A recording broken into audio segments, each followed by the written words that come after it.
A análise PM, que é a análise do mecanismo e fenômeno físico do problema, é uma técnica desenvolvida para analisar fenômenos como falhas ou defeitos de processo em termos de seus princípios físicos e elucidar os mecanismos que regem esses fenômenos em relação às 4 entradas da produção: equipamento, materiais, pessoas e métodos.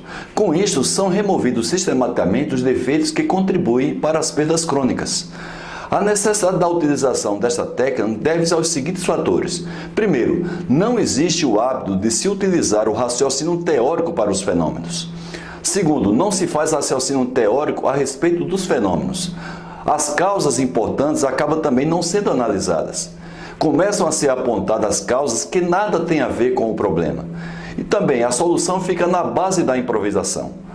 Não se conhece normalmente a estrutura, mecanismo, composição de peças relacionadas ao problema. Por exemplo, desconhece-se a estrutura e o mecanismo da parte relacionada, desconhece-se a composição das peças de sua montagem, desconhece-se as funções das peças.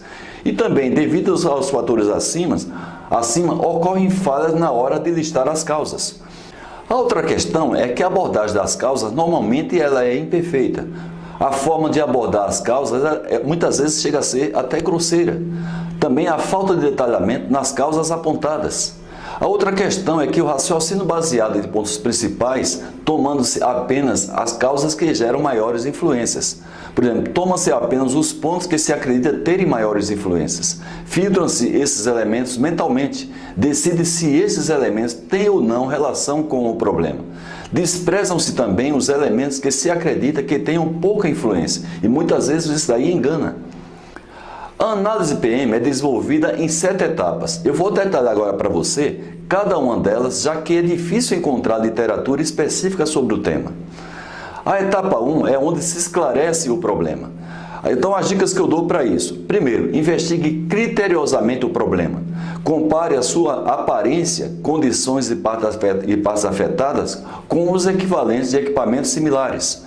Determine se o fenômeno é o mesmo ou ligeiramente diferente. Na etapa 2, analise o problema. Considere as leis físicas que estão por trás dos fenômenos observados. Esta análise é importante porque, primeiro, a física fornece uma visão única do fenômeno e conduz às causas. A investigação lógica e sistemática garante que fatores não serão ignorados. Terceiro ponto, desencoraja a confiança na intuição e também no chute.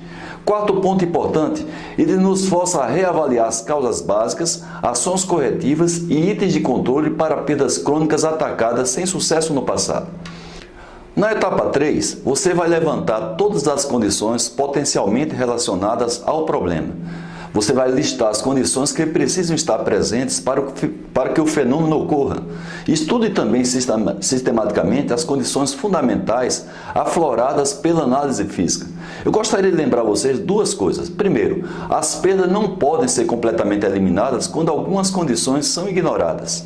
E segundo ponto, tome cuidado para evitar estabelecer prioridades ou abordar a análise com ideias muito preconcebidas, ideias preconceituosas, porque muitas vezes aí engana.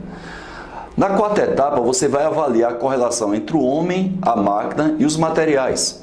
Considere cada condição identificada na etapa anterior em relação a fatores como equipamento, ferramenta e método de trabalho envolvido. Liste todos os fatores possíveis que influenciam essas condições. Esclareça a relação entre estes fatores, os fenômenos e as condições. Na 5ª etapa, você vai planejar a investigação. De que maneira? Você planeja cuidadosamente o escopo e direção da investigação para cada fator. Decida o que e como medir. E também elabora um cronograma de investigação. Na etapa 6, você vai investigar as funções deficientes. Por exemplo, investigue todos os itens planejados na etapa anterior. Resista às influências dos pequenos defeitos e às condições ótimas a serem obtidas. Evite a abordagem causa-efeito convencional, não ignorando os desvios de função que poderiam ser considerados inofensivos. Ou seja, tudo você deve investigar. Na etapa 7, você vai elaborar os planos de melhoria. Você vai planejar a estratégia de melhorias para cada fator e vai implementar essas estratégias de acordo com o cronograma. A análise PM é especialmente usada para atacar perdas que surgem de uma variedade de causas interrelacionadas, problemas que não foram solucionados por análises mais simples, por exemplo, como a análise dos 5 porquês. Para empresas que já têm a cultura de utilizar outras metodologias para a solução de problemas, como PDCA, Six Sigma, etc., é importante enfatizar a análise sob o ponto de vista físico-mecânico quando se tratar de problemas crônicos de equipamentos.